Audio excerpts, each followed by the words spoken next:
കഴിഞ്ഞ ഒരാഴ്ച കാലമായിട്ട് എനിക്ക് വേണ്ടി പ്രാർത്ഥിച്ച, എന്നെ സപ്പോർട്ട് ചെയ്യുന്ന എല്ലാ പ്രിയപ്പെട്ട പ്രേക്ഷകർക്കും, എൻ്റെ കൂട്ടുകാർക്കും, എൻ്റെ കൂടെ വർക്ക് ചെയ്യുന്ന എല്ലാവർക്കും മോഹൻലാൽ അതിഥി വേഷത്തിലെത്തുന്ന ദിലീപ് ചിത്രത്തിൻ്റെ റിലീസുമായി ബന്ധപ്പെട്ട ഡബ്ബിംഗ് ആർട്ടിസ്റ്റ് ഭാഗ്യലക്ഷ്മി ഉന്നയിച്ച വിമർശനങ്ങളും സോഷ്യൽ മീഡിയയിലും ചർച്ചകളും ഇപ്പോൾ സജീവമാണ്. നടിയെ ആക്രമിച്ച കേസിൽ ദിലീപിനെ കോടതി കുറ്റവിമുക്തനായിരുന്നു. തൊട്ടുപിന്നാലെ മോഹൻലാൽ ചിത്രത്തിൻ്റെ പോസ്റ്റർ പങ്കുവച്ചതിനെ ഭാഗ്യലക്ഷ്മി രൂക്ഷമായി വിമർശിച്ചിരുന്നു.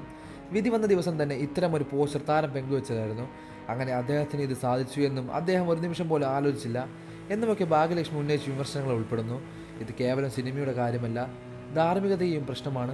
ഇത്രയും സ്വാധീനമുള്ള ഒരാൾ ഇത്തരത്തിൽ പെരുമാറുന്നത് അതിജീവിതയ്ക്കും സമൂഹത്തിനും എന്ത് സന്ദേശമാണ് നൽകുന്നതെന്നും അവർ തുറന്ന് സംസാരിക്കുന്നു. ദിലീപ് സൃഷ്ടിച്ച സാമ്പത്തികത്തിൻ്റെ ഭാഗമായാണ് ഇത്തരം പിന്തുണകൾ ഉണ്ടാകുന്നതെന്നും അവർ ആരോപിച്ചു. എന്നാൽ ഇതിനോട് ദിലീപ് നേരിട്ട് ഭാഗ്യലക്ഷ്മി മറുപടി നൽകിയതായി റിപ്പോർട്ടുകളില്ലെങ്കിലും അദ്ദേഹത്തിനെ അനുകൂലിക്കുന്നവരുടെ സിനിമകൾ അണിയറ പ്രവർത്തകരും ചില കാര്യങ്ങൾ വ്യക്തമാക്കുന്നുണ്ട്. കോടതി കുറ്റവിമുക്തനാക്കിയ ഒരാളെ വീണ്ടും ക്രൂശിക്കുന്നത് ശരിയല്ല എന്നും ആണ് ദിലീപിൻ്റെ അനുകൂലികളുടെ വാദം. അതോടൊപ്പം തന്നെ ഇത് ദിലീപിൻ്റെ തിരിച്ചുവരവാണെന്നും ഈ സിനിമയെ ചിലർ കാണുമ്പോൾ അതിജീവിതയോടുള്ള അനാദാരവാണെന്നും ഭാഗ്യലക്ഷ്മിയെ പോലുള്ളവർ വാദിക്കുകയും ചെയ്യുന്നുണ്ട്. നിങ്ങൾ സിനിമ കണ്ടവരാണെങ്കിൽ നിങ്ങളുടെ അഭിപ്രായങ്ങൾ മടിക്കാതെ കമൻറ്റ് ചെയ്യുക. വീഡിയോ ലൈക്ക് ചെയ്ത് ചാനൽ സബ്സ്ക്രൈബ് ചെയ്ത് സപ്പോർട്ട് ചെയ്യുക.